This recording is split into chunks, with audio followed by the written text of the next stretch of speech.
Hi friends, welcome to GVK study circle. ఈ వీడియోలో జనవరి 3, 2026 రోజున వార్తలు నిలిచిన జాతీయ, అంతర్జాతీయ, రాష్ట్రీయ అంశాల గురించి, వార్తలు నిలిచిన వ్యక్తులు, అవార్డులు, పుస్తకాలు, మరి క్రీడా సంబంధిత సమాచారం ఒక్కొక్క అంశాన్ని వివరంగా తెలుసుకుందాం. సో కరెంట్ పాలిటీలో భాగంగా అర్థం చేసుకోవచ్చు. సో కరెంట్ అఫైర్స్ అనేది ఒక సింగిల్ సబ్జెక్ట్ కాదు. జనరల్ స్టడీస్లో భాగంగా ఒక్కొక్క సబ్జెక్ట్ వారీగా వస్తున్న అప్డేటెడ్ ఇన్ఫర్మేషనే current affairs. So polity, economy, geography, history, science and technology, environment and et cetera మీకు దాదాపు 20 సెగ్మెంట్స్లో కరెంట్ అఫైర్స్ ఇస్తున్నాను. అందులో పాలిటీ ఒక పార్ట్ అనుకోండి. సో కరెంట్ పాలిటీలో భాగంగా అర్థం చేసుకోవచ్చు.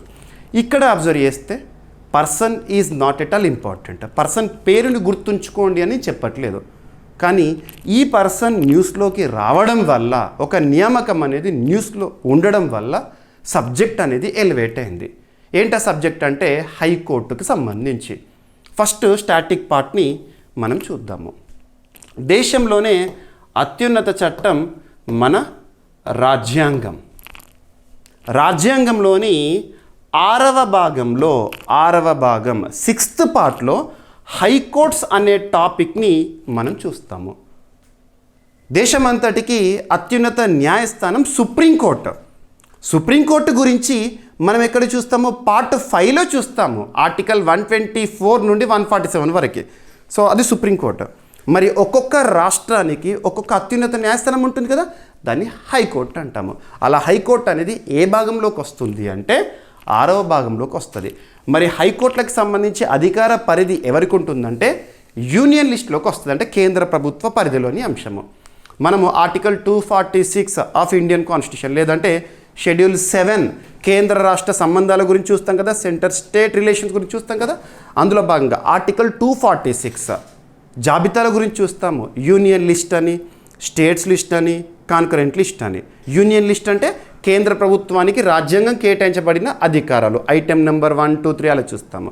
ఇక స్టేట్స్ లిస్ట్ అంటే ఒక్కొక్క రాష్ట్రానికి సంబంధించి రాజ్యాంగం వాళ్ళకి ఏ అధికారాలు ఇచ్చింది, ఐటెమ్స్ చూస్తాము. కాన్కరెంట్ అంటే ఉమ్మడి జాబితా. మరి హైకోర్టు అనే టాపిక్ ఏ జాబితాలో ఉంది అంటే యూనియన్ లిస్ట్లో ఉంది. భారతదేశంలో జ్యుడిషియరీ అనేది యూనియన్ లిస్ట్ పరిధిలోని అంశం. డైరెక్ట్గా గుర్తుపెట్టుకోండి, ఓకేనా. చాలామంది అనుకుంటారు సుప్రీంకోర్టు అంటే యూనియన్ లిస్ట్ పరిధిలోకి వస్తుంది, హైకోర్టు అంటే స్టేట్ లిస్ట్ పరిధిలోకి వస్తుంది. కాబట్టి కన్ఫ్యూజ్ కాకండి. సో సుప్రీంకోర్టు అయినా హైకోర్టు అయినా యూనియన్ లిస్ట్ పరిధిలోకి వస్తుంది. ఇకపోతే భారతదేశంలో న్యాయ వ్యవస్థలో నియామకాలకి సంబంధించి అధికారము రాష్ట్రపతికి ఉంటుంది. దేశంలోనే అత్యున్నత చట్టమైన రాజ్యాంగంలోని ఆర్టికల్ 124 క్లాస్ 1, క్లాస్ 2 ఇవన్నీ మనం చూస్తాం కదా. ఆర్టికల్ 124 అని గుర్తుపెట్టుకోండి.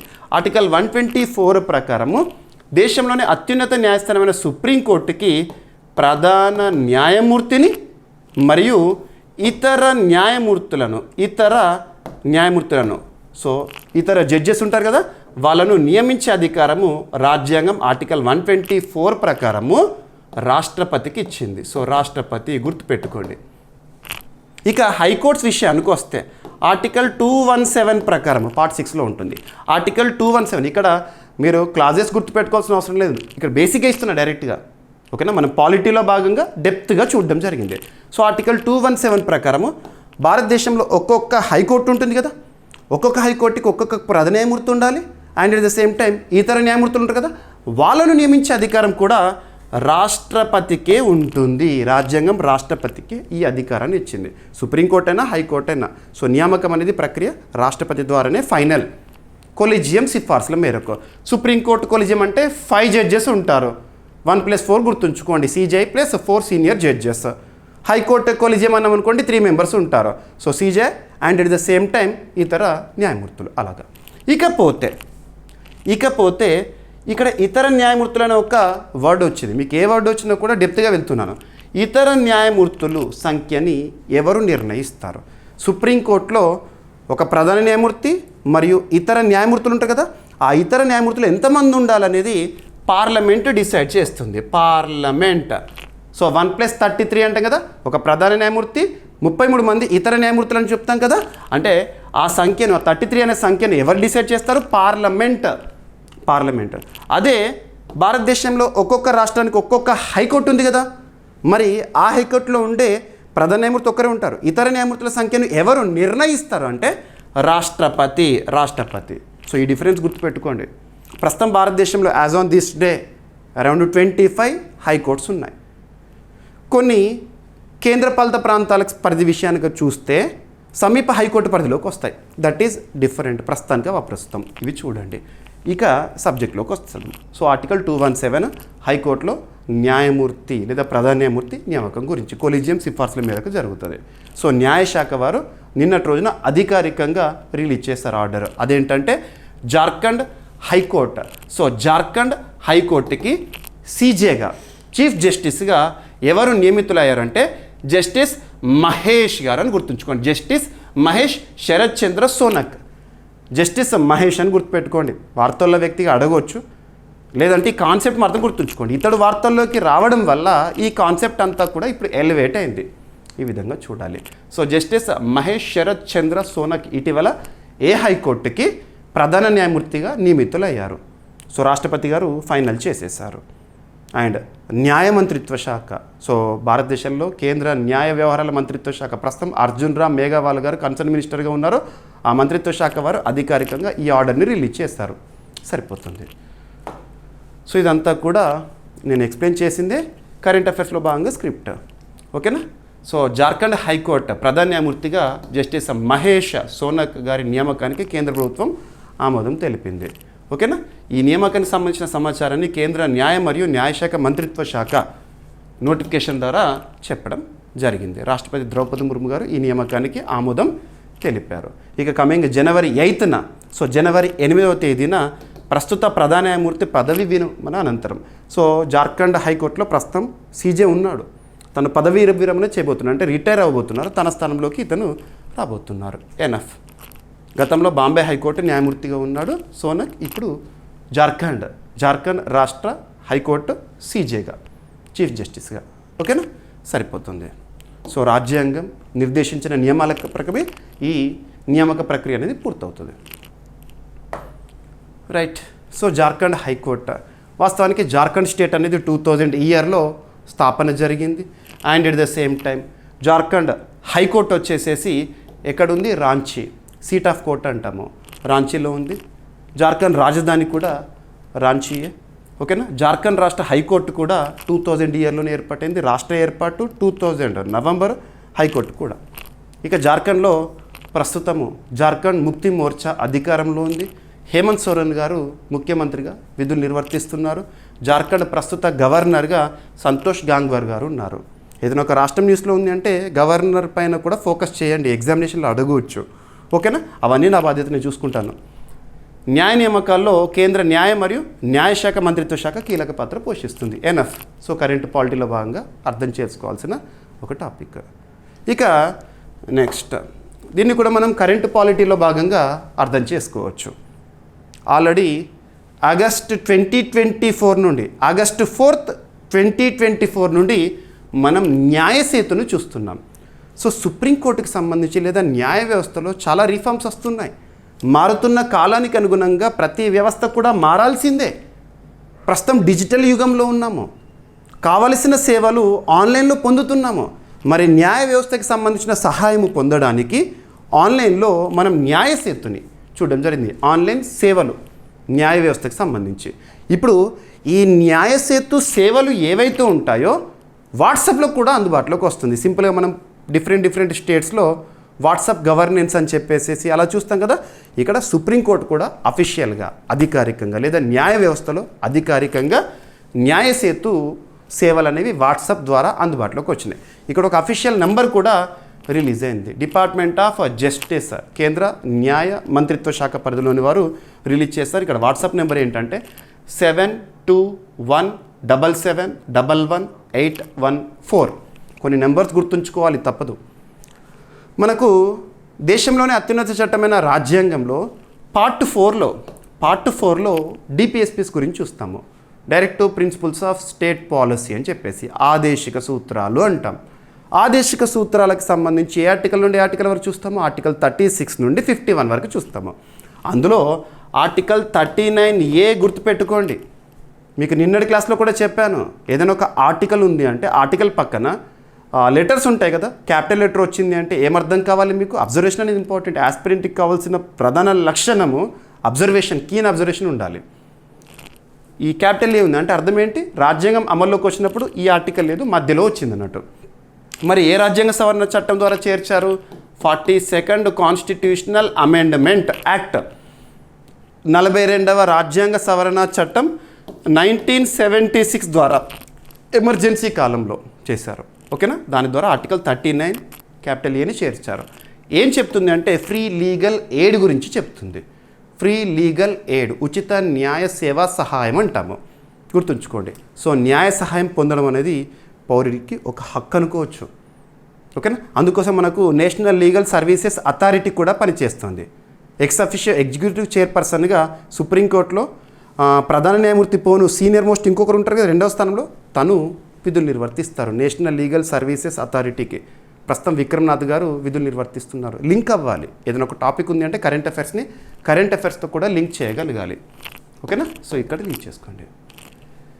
ఇక న్యాయసేతు కింద వాట్సాప్ ద్వారా న్యాయ సేవలు ప్రారంభించింది కేంద్ర ప్రభుత్వము.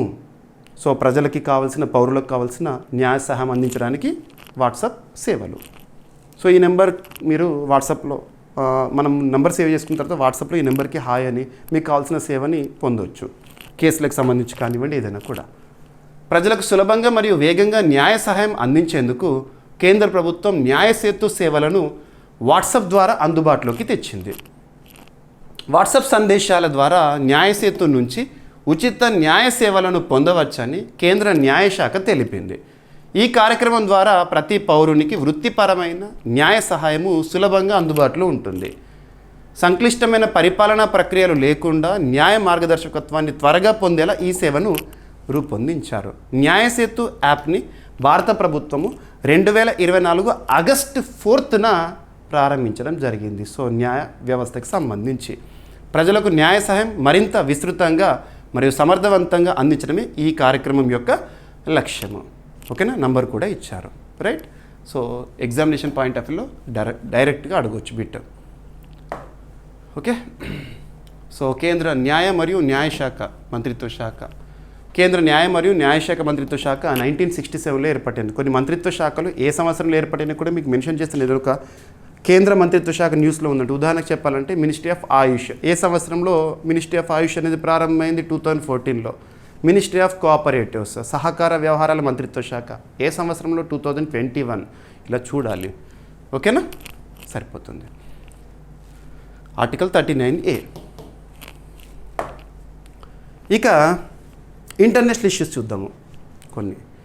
ఇండోనేషియా మరొకసారి న్యూస్లో ఉంది. ఇండోనేషియా ఎక్కువగా విపత్తులకు సంబంధించి వార్తల్లోకి వస్తుంది. తరచూ ఏదో ఒక అగ్నిపర్వతము బద్దలవ్వడం కానివ్వండి, ఏదో సునామీకి సంబంధించి విపత్తు చూడడం కానివ్వండి, సో ఆ ప్రాంతంలో తుఫానులు సంభవించడం, ఇటువంటివన్నీ చూస్తూ ఉంటాము. ఎందుకు ఇండోనేషియాలో ఎక్కువగా విపత్తులను మనం చూస్తామంటే పసిఫిక్ రింగ్ ఆఫ్ ఫైర్ ఆ ప్రాంతంలో ఉన్న ఒక దేశము. ఇండోనేషియా అనేది గ్రూప్ ఆఫ్ ఐలాండ్స్, ఆర్చిపెలాగో అంటాం, దీవుల సముదాయంగా ఉన్న ఒక దేశము. ఇండోనేషియా దేశ రాజధాని జకర్తా, ప్రస్తుతం జకర్తా, కానీ వాళ్ళు రాజధానిని మార్చుకుంటున్నారు జకర్తా నుండి నుసంతరాకి. కారణం ఏంటంటే క్లైమేట్ చేంజ్ వల్ల, వాతావరణ మార్పు వల్ల ఫలితాలు మనం చూస్తున్నాం. Because of rising sea level, సముద్ర మట్టం పెరుగుదల కారణంగా జకర్తా అనేది మునిగిపోతుంది. రాజధాని మునిగిపోతే ఎలా మనుగడ సాగుతుంది? కాబట్టి రాజధాని ఉండాలి ఏ దేశానికైనా ఏ రాష్ట్రానికైనా అని నుసంతరాకి హైయెస్ట్ ఏరియాలో ఉండే ఒక ప్రాంతాన్ని రాజధాని ఎంచుకొని చేస్తున్నారు. ఇక ఇండోనేషియాకి సంబంధించి మనం లాస్ట్ ఇయర్కి పోవచ్చు ఒకసారి.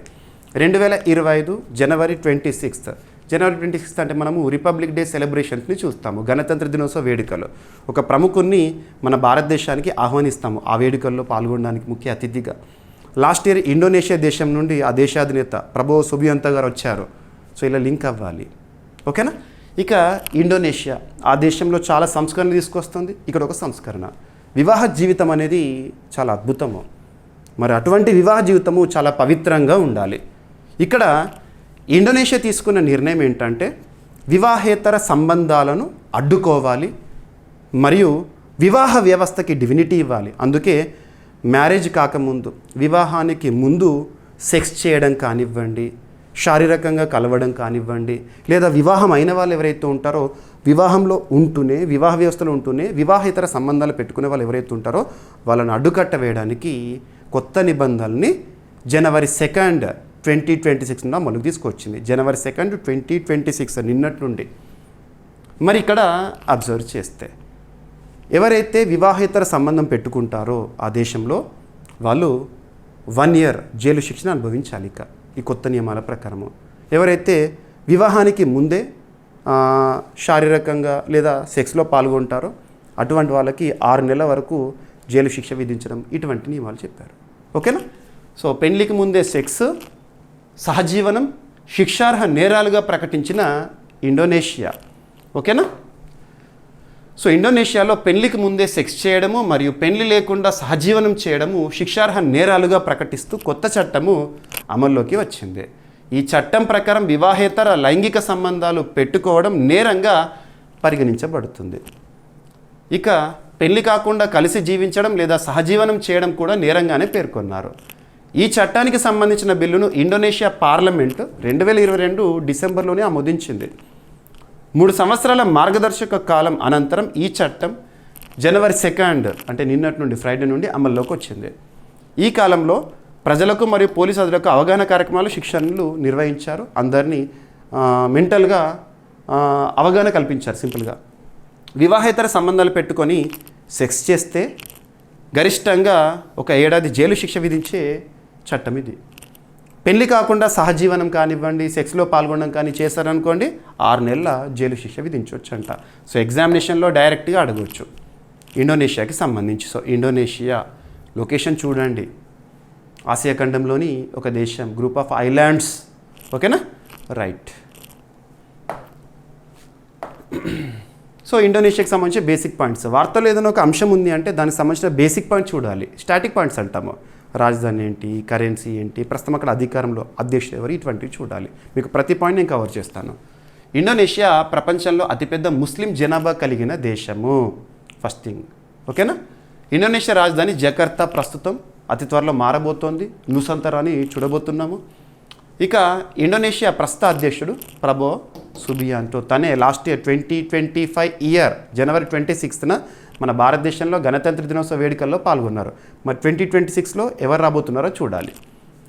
ఇండోనేషియాలో డచ్ వలస పాలన ప్రభావంతో రూపొందించిన సివిల్ లా వ్యవస్థ అమల్లో ఉంది. ఈ నిబంధనలు ఇండోనేషియా సవరించిన క్రిమినల్ కోడ్లో భాగము. ఓకేనా? ఇండోనేషియా అనేది ఏషియన్ కూటమిలో కూడా సభ్య దేశము. Association of south east Asian nations అంట కదా, అందులో సభ్య దేశం. క్లియర్. ఇక అంతర్జాతీయ అంశాల విషయానికి వస్తే ఈక్వెడార్. ఏదైనా ఒక దేశం న్యూస్లో ఉందంటే ఖచ్చితంగా లొకేషన్ మనకు ఐడియా రావాలి. ఈక్వెడార్ అనేది ఏ కాంటినెంట్లో ఉంటుంది, ఏ ఖండంలో ఉంటుంది? First point. So South America కాంటినెంట్లో ఉంటుంది. దక్షిణ అమెరికా ఖండంలోని ఒక దేశము ఈక్వెడార్. ఆ దేశంలో ఇటీవల కాలంలో హింస చాలా పెరుగుతోందంట, క్రిమినల్ వైలెన్స్ పెరుగుతోందంట. కొన్ని ప్రాంతాల్లో ఎక్కడైతే క్రిమినల్ వైలెన్స్ అనేది ప్రబలంగా ఎక్కువగా కనబడుతుందో ఆ ప్రాంతాలని కట్టడి చేయడానికి ఆ దేశ అధ్యక్షుడు లేదా ఆ దేశ ప్రభుత్వము ఎమర్జెన్సీని ప్రకటించింది. ఒక మాటలో చెప్పాలంటే ఇక 2026 సంవత్సరంలో ఎమర్జెన్సీ అనే పదంతో వార్తల్లోకి వచ్చిన ఒక మొదటి దేశంగా ఈక్వెడార్. ఈ లాస్ట్ 2-3 డేస్లో ఏ దేశంలో కూడా ఎమర్జెన్సీ ప్రకటించడం అనేది మనం చూడలేదు. సో మొదటి దేశంగా ఈక్వెడార్. ఓకేనా? సో ఈక్వెడార్లో నేర హింస పెరుగుదల కారణం ఒక్కటే, క్రిమినల్ వైలెన్స్ పెరుగుతున్నాయి, క్రైమ్ రేట్స్ పెరుగుతున్నాయి. ఎక్కడెక్కడైతే ఏ ప్రావిన్స్లో అయితే, ఏ ఏరియాలో అయితే ఆ క్రిమినల్ వైలెన్స్ ఎక్కువగా ఉంటుందో అక్కడ కొన్ని రోజుల పాటు ఎమర్జెన్సీ, అత్యవసర పరిస్థితిని విధించి ఎక్కువగా పోలీసులను మోహరింపు చేయడం కానివ్వండి, ఇటువంటి చేస్తున్నారు. ఓకేనా? సో ఇక్కడ అబ్జర్వ్ చేస్తే ఈక్వెడార్ ఎగ్జామినేషన్లో అడుగుతారు. ఈక్వెడార్ ఏ కాంటినెంట్లో ఉంది అంటారు? సౌత్ అమెరికా కాంటినెంట్లో ఉంది. ఓకేనా? ఆ దేశ అధ్యక్షుడు ప్రస్తుతం ఎవరు అంటే డానియల్ నోబోవా. ఏదైనా ఒక దేశం గురించి చూస్తున్నప్పుడు ఆ దేశాధ్యక్షుడి పేరు కూడా చూడండి. ఏ దేశంలో అయినా ఎన్నికలు జరిగినాయి అంటే ఖచ్చితంగా అక్కడ అధికారం మార్పు జరిగినా కూడా మీకు పొలిటికల్ పార్టీస్తో పాటు కూడా చెప్తాను, మీరు చూస్తూనే ఉంటారు. ప్రతి పాయింట్ మనం కవర్ చేస్తాము. ఈక్వెడార్లో నేరహింస తీవ్రంగా పెరగడంతో అంతర్గత భద్రతకు ముప్పు ఏర్పడిన నేపథ్యంలో అధ్యక్షుడు డానియల్ నోబోవా 60 రోజుల అత్యవసర పరిస్థితిని ప్రకటించారు. అత్యవసర పరిస్థితి 9 ప్రావిన్సులు మరియు 3 మున్సిపాలిటీలకు వర్తింపజేయబడిందంట. అధిక తీవ్రత గల హింసను నియంత్రించడం, ప్రజాశాంతి భద్రతలను పునరుద్ధరించడం ఈ డిగ్రీ ఈ అమలు యొక్క ప్రధాన లక్ష్యం అంట. ఓకేనా, సరిపోతుంది. జనవరి 1 నుంచి ఈ నిబంధన అమల్లోకి వచ్చింది. డిసెంబర్ 31, 2025 రోజునే జారీ చేశారు, కానీ అమల్లోకి వచ్చింది మాత్రం జనవరి 1, 2026లో కరెంట్ అఫైర్స్ ఇది. ఓకేనా, సరిపోతుంది. ఆ ప్రావిన్స్లు ఏంటి అవన్నీ ఎగ్జామినేషన్లో అడగారు, డైరెక్ట్గా గుర్తుపెట్టుకోండి. Ecuador enough. ఓకేనా, ఈక్వెడార్ దేశ రాజధాని వచ్చేసేసి క్విటో. ఈక్వెడార్ ప్రస్తుత అధ్యక్షుడు డానియల్ నోబోవా. ఈక్వెడార్ ఉత్తర, పశ్చిమ, దక్షిణ అమెరికా ఖండంలో ఉంది. సో లొకేషన్ అంటున్నాను. ఓకేనా, నార్త్ వెస్ట్ సైడ్లో ఉంటుంది. అధికారిక కరెన్సీ వచ్చేసి ఈక్వెడార్కి అమెరికన్ డాలర్. ఈక్వెడార్లో అత్యవసర పరిస్థితి ప్రకటించినప్పుడు భద్రతా బలగాల మోహరింపు మరియు పరిమితుల విధింపు వంటి చర్యలకు ప్రభుత్వం అధికారము పొందుతుంది. ఎక్కడైనా ఏ దేశంలో కూడా ఎమర్జెన్సీ ఉంది అంటే ఖచ్చితంగా అక్కడ ప్రత్యేక పరిస్థితులు మనం చూస్తాము, చాలా సెన్సిటివ్ ఏరియాస్ చూస్తాం. మన భారతదేశంలో కూడా ఇప్పటివరకు నేషనల్ ఎమర్జెన్సీ 3 సార్లు విధించారు. నేషనల్ ఎమర్జెన్సీ ఆర్టికల్ 352 ఇటువంటివి అడుగుతారు. Article 352 part 18 of Indian constitution చూస్తాం మనం ఎమర్జెన్సీస్ గురించి. ఓకేనా, సో నెక్స్ట్ టాపిక్ వచ్చేసి భారతదేశంలో పెట్టుబడులకి సంబంధించిన ఒక నివేదిక న్యూస్లో ఉంది, గణాంకాలతో కూడిన నివేదిక. మరి ఇటువంటి టాపిక్స్ని చూస్తున్నప్పుడు గణాంకాలు అన్నీ గుర్తుపెట్టుకోవాలంటే కాదు. ర్యాంకింగ్స్ ఉన్నాయనుకోండి, టాప్లో ఉండే స్టేట్ కానీ కంట్రీ కానీ వాటికి సంబంధించిన గణాంకాలు గుర్తుపెట్టుకోండి. ఆ రిపోర్ట్ని, ఆ గణాంకాలను విడుదల చేస్తూ వార్తల్లోకి వచ్చిన సంస్థ పేరేంటో గుర్తుపెట్టుకోండి. దేనికి సంబంధించిందో చూడండి. సో ఇది పెట్టుబడులకు సంబంధించి. అందులోనూ మన తెలుగు రాష్ట్రాలకు ఇంపార్టెన్స్ వచ్చింది. తెలుగు రాష్ట్రాలు గర్వంగా టాప్లో నిలిచినాయి అంటే వాటి గురించి ఎక్కువగా ఫోకస్ చేయాలి. సో ఆంధ్రప్రదేశ్ సంబంధించి ఇక్కడ. సో ఆంధ్రప్రదేశ్ టాప్లో ఉంది పెట్టుబడుల విషయంలో. ఏ దేశానికైనా, ఏ రాష్ట్రానికైనా, ఏ ప్రాంతానికైనా ఎంత ఎక్కువ మొత్తంలో పెట్టుబడులు వస్తే అంత పాజిటివ్ ఎకానమిక్ గ్రోత్ రేట్ని మనం చూస్తాము.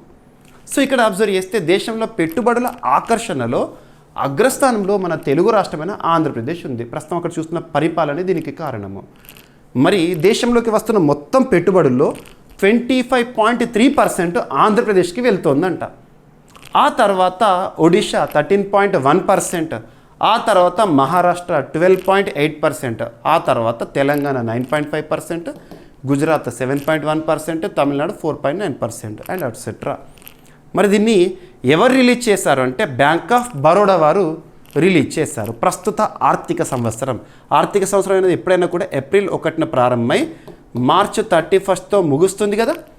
మరి ప్రస్తుత ఆర్థిక సంవత్సరంలో మొదటి 9 నెలలు, సో ఏప్రిల్ 1 నుండి రీసెంట్గా ముగిసిన వరకు గణాంకాలను రిలీజ్ చేస్తారు బ్యాంక్ ఆఫ్ బరోడా వారు. సో ఆ గణాంకాల ప్రకారం చూద్దాము. సో దేశంలో అత్యంత ఆకర్షణీయమైన పెట్టుబడుల గమ్యస్థానంగా ఆంధ్రప్రదేశ్ రాష్ట్రం నిలిచింది. 2025-26 ఆర్థిక సంవత్సరంలో తొలి 9 నెలల కాలంలో దేశానికి వచ్చిన మొత్తం పెట్టుబడుల్లో 25.3% వాటా ఆంధ్రప్రదేశ్కి దక్కిందంట.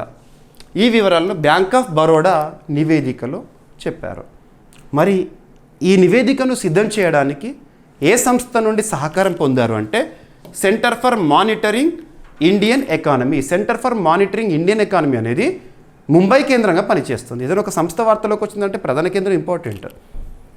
భారతదేశంలో వస్తున్న మొత్తం పెట్టుబడుల్లో 13.1% వాటితో ఒడిషా సెకండ్ పొజిషన్లో ఉంది. తర్వాత మహారాష్ట్ర టాప్ 3 గుర్తుంచుకోండి. అండ్ ఇంకొక తెలుగు రాష్ట్రమైన తెలంగాణ. సో తెలంగాణ ఏ విధంగా ఉంది పెట్టుబడుల్లో మొత్తంలో 9.5% తెలంగాణకు వస్తుంది. ఏపీకి 25.3%. Right, enough. So bank of Baroda అనేది ఒక బ్యాంక్ గురించి మనం చూస్తాం కదా.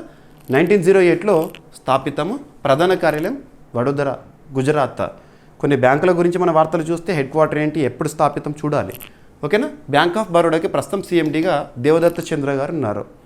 మీరు బ్యాంకింగ్ ప్రిపేర్ అయ్యే ఆస్పిరెంట్స్ ఉంటారు కదా, మన కరెంట్ అఫైర్స్ అనేది 1 stop solution for any competitive examination. Banking prepare అయ్యే వాళ్ళు ఉంటారు, జాతీయ స్థాయిలో ప్రిపేర్ అవుతున్న వారు ఉంటారు, రాష్ట్ర స్థాయిలో ప్రిపేర్ అవుతున్నారు. ఏ స్థాయి అయినా, ఏ పోటీ పరీక్ష మనది ఫైనల్ డెస్టినేషన్ అంతే. సో బ్యాంకింగ్ ఎగ్జామినేషన్ అడుగుతారు ఇటువంటివి. ఓకేనా. బ్యాంక్ ఆఫ్ బరోడా ప్రస్తుతం ఎవరున్నారు ఇటువంటివి. ఇక centre for monitoring Indian economy అనేది భారతదేశంలోని ప్రముఖ ఆర్థిక డేటా సంస్థ, ముంబై కేంద్రంగా పనిచేస్తుంది. ఇక ఈరోజు టాపిక్స్ని మనం క్విక్ రివిజన్ చేస్తే, ఫస్ట్ జార్ఖండ్ హైకోర్టు ప్రధాన న్యాయమూర్తిగా జస్టిస్ మహేష్ శరత్ చంద్ర సోనక్ గారు నియమితులయ్యారు. ఆర్టికల్స్ ఏంటి, సో సబ్జెక్ట్కి ఎలా లింక్ చేస్తానో ఒక్కసారి గుర్తు చేసుకోండి.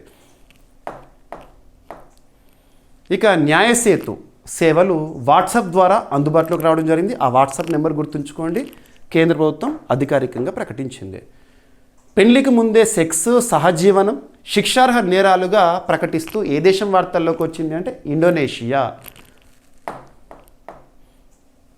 ఈక్వెడార్లో నేరహింస పెరుగుదల నేపథ్యంలో దాదాపు 60 రోజుల పాటు ఎమర్జెన్సీని విధించడం జరిగింది.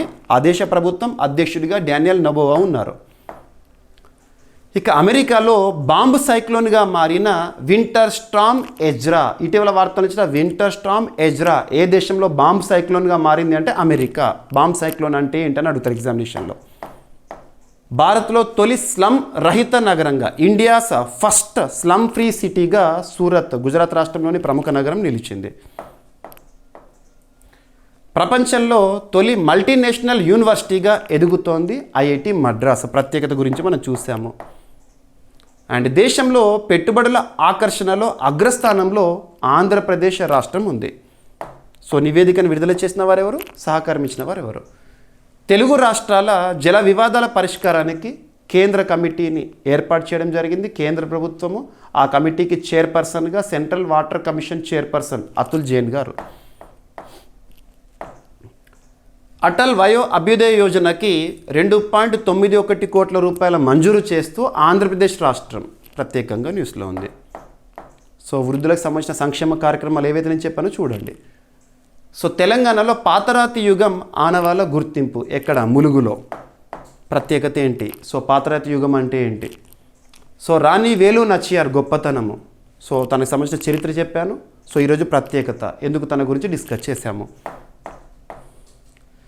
దేశవ్యాప్తంగా వాయిస్ ఓవర్ వైఫై సేవను ప్రారంభిస్తూ భారత్ సంచార్ నిగమ్ లిమిటెడ్.